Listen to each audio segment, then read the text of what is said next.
No, we're just still looking, and he's looking at us, and we're looking at him. That's how it works. As simple as that. So he's come in, done very well physically, very impressed, good character. His CV is very impressive, so there's no doubt about that, and hopefully we can come to a suitable conclusion very quickly. Have you offered him any contract? The conversation's going on, so hopefully when we can announce something we will do, but right now we're making progress, and I don't think we're too far away. How quickly would you like that to be resolved? These things take time. It could be done this afternoon, it could be done in a couple of days. We'll wait and see how things go. So just to clarify, it looks like it's going to be him. You've not got any other options? No, there's other options we're looking at as well, and I'm sure he has other options as well. So it works both ways. So as a club, we have to tell him what we're about, sell what we have to offer, and vice versa, and see where the conversations lead us to. But have no doubt, so we have to look at more than one option, and likewise he has to have more than one choice to make. Will Joe Garner make his debut on Friday? He'll be involved. Whether he starts or from the bench, but he'll certainly be involved in the 18. How is he fitted in with this? Very well. He's an impressive player, big investment for the club, but he's got a good CV again. He's a proven goal scorer, clever movement. He's got an edge to his game as well. Scores goals from inside the box, outside the box, and offers us something new. We've got Martin Waghorn, Kenny Miller, Joe Dodu, and now Joe Garner, so we have a different variety up front. Mark, in terms of Senderos, who's obviously been training here for over a week now, if something were to happen fairly imminently, you'd be absolutely comfortable with him being part of the squad for Friday night? I've got no problem with that at all. You know, we only sign players that we know that we're comfortable using, and have no doubt about their ability on and off the pitch. So if that was to be the case, then all well and good. But don't forget, it's about conversation, conclude those conversations, and players have choices as well, home and abroad. Has he expressed a desire to come here? He's here training with us. You know, don't forget he's played at the highest level, 3 World Cups. You know, look at his CV. He's only 31 years of age. He's a very impressive individual. I've been more than pleasant. He's good to speak to, good character. So as I say, we're trying to move it forward. But again, you never know. So we have to wait and see where the conversation leads us to. But hopefully, we're coming near a suitable conclusion. And you hinted there that he's got offers elsewhere. Yeah, absolutely. These are good players. We're not signing fools. With great respect. These are good players. These are talented players with very impressive CVs.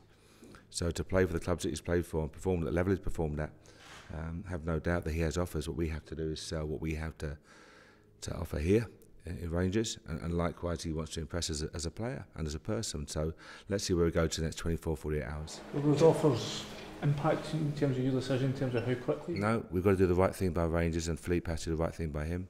Simple as that. It's about all the parties making sure the deal works for everyone concerned.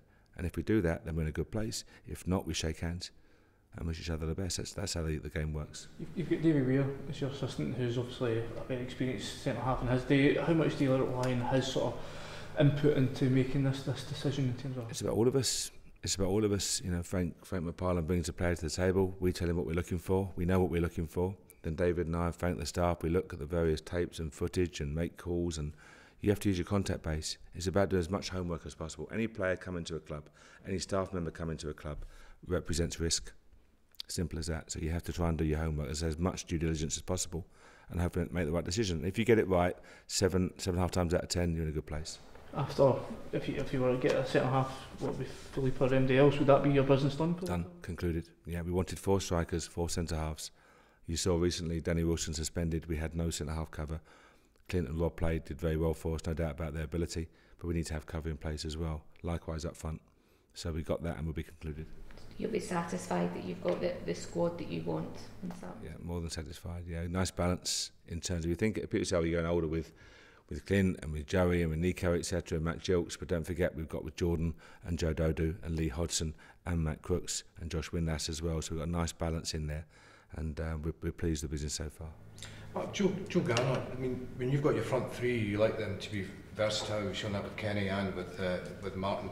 Is he more a direct man, or could he play in the flanks as well? He can play in different positions. He's more of a central striker, but you saw with Kenny on Saturday. Kenny, if you think back to the Hibs Petrofac game last year, Kenny scored his goals coming from that wide left position. So it's having that flexibility. We have to have that. If we have 4 out-and-out central strikers, it's no good to us. So Martin Waghorn, comfortable on the right, comfortable down the middle, can drop into the 10. Harry Forrester can play anywhere across the front as well. So Barry Mackay likewise. We have to have that flexibility. And if we do that, we can afford to have a 22, 23-man first-team squad. What's your take on Friday night football? Friday night football? In terms of... Are you a fan of football being played? I think for the fans, I think Friday night football works. I think you can leave work, you can have a couple of drinks, you can go to the game and you can enjoy it, and your weekend's ahead of you. So I'm sure the fans are very pleased, and I know we're taking a great support to Kilmarnock on Friday night, so absolutely. But it's the TV schedules is what it is, and we have to deal with it. Absolutely, it's no problem to us whatsoever. Are you more of a traditionalist though? I like 3 o'clock on Saturday afternoon, absolutely. I like Tuesday at 7:45, whatever it may be, but I'm old-fashioned. What are you expecting from Kilmarnock? We're expecting a typical Lee Clark team. I'm saying that very respectfully, in terms of well organised, hard working, posing a threat, individual quality within the team. So we say it every week, it won't change. It won't change. They'll be very well organised, hard to break down on a plastic surface. That we hope there's a bit of moisture, and we'll do what we have to do. But we know there's no doubt in the threat they pose. Matt Crooks played a under-20s game midweek. Played now last night, first time for five and a half months. So he needs to get his match legs back. It's important for him to get confidence as well. You can train every day, but getting confidence from games is important. So Matt played now last night, looked very comfortable. He's a good athlete. He's trained really well. He's a good technical player as well. 6'4", 6'4.5", a great physicality. But we have to go at the right pace for Matt Crooks. When do you expect him to rejoin? Whenever. I'm not going to put a date on Matt Crooks. He's worked so hard with the medical team every day. He's in good shape. Touch wood, he's pain free, and came through last night. Get another game next week. Hopefully, get involved with at Linfield with us, and just build from there. But there's no point putting a date on it. When he's ready, we'll pick him. Jason Holt and Josh Winders.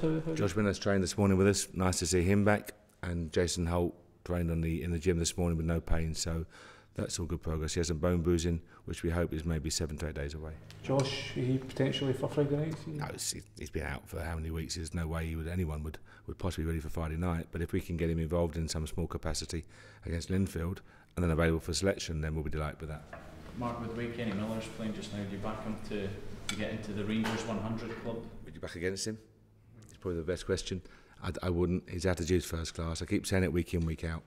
The way he trains, it speaks volumes about Kenny Miller every single day. From a role model perspective, he gives the best every day. The Saturday game is a consequence of what you do Monday to Friday here at the training ground. And he gives his best, he gives his all every single day. And that's vitally important. As a young player, what a great role model. You watch him, you watch the intensity of the boys, the older senior pros, how hard they train every day. He's magnificent to watch. So no doubt about his ability, no doubt about his character, his attitude. Kenny's hungry as ever. I wouldn't bet against him scoring a lot more than 100. Mark, now that the European issues have been sorted, are you glad in a way that Aberdeen and Hearts haven't got the European windfall, and on the flip side, is it making your job more difficult? Not at all. I can't control that. I'm never going to worry about Aberdeen, Hearts, Celtic, anyone else. I can't control that. Nothing we can do here can control what happens away from us. All we can focus on is what we can control. So we can control our training, our work here, the analysis we do, etc. All the obvious stuff that you know about. But away from us, why worry about things out of our control? What do you think that result last night means for Scottish football? It's a positive, isn't it? Has to be. It's a positive. So it's a Scottish club progressing to Champions League group stages. Absolutely has to be a positive. It'd be stupid to say anything other than that. Mark, I just wanted to get your take on your team's early start to the campaign. How would you assess it? 7 points from 9. Frustrated to drop 2 points at home to Hamilton, but a big experience, a big occasion. A lot of emotion involved for many of the players and the fans. So we're happy. We're happy. Don't forget we've got 9-10 players coming into a squad and gelling. Have we found our right selection yet? Probably not, but that's normal. But if we've got 7 out of 9 and looking to go into Friday, looking for a positive performance, we're looking to get the 3 points as we want to, obviously, every game we go into. But that's not a bad start from Rangers. And I know you were asked about this previously, Ari, Joey Barton and what he puts out on social media, etc. Is he on a free rein? Can he just tweet what he wants? What do you think? Do you honestly believe a senior professional is allowed to tweet whatever he thinks at a club like Rangers? So at what stage do you think what he... I think a senior professional who's a very intelligent individual obviously makes sure his tweets are restricted to what is appropriate for a club of Rangers stature. That's all.